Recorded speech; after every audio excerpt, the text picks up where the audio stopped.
VOA news minute के साथ मैं हूँ सारा जमान। अक़वाम मुत्तहिदा के सेक्रेटरी जनरल बान की मून ने जोर दिया है कि शाम की सूरत हाल पर मुजव्वज़ा बैनुल अक़वामी कॉन्फ्रेंस जल्द अज जल्द बुलाई जाए। रूस इसमें शाम के बड़े इत्तेहादी ईरान को भी शामिल करना चाहता है, जिसकी मगरबी ममालिक मुखालफत कर सकते हैं।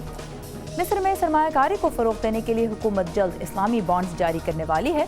तहम मुखालिफिन को खदशा है कि क़वानीन वाज़ेह न होने से गैर मुल्की सरमायाकार भी कौमी असासों के मालिक बन सकते हैं।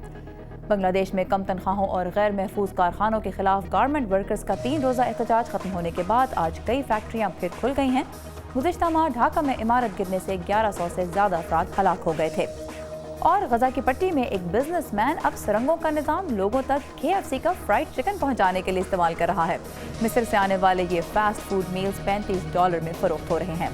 आप देख रहे थे VOA न्यूज़ मिनट। मज़ीद खबरों के लिए आइए urdu VOA.com पर।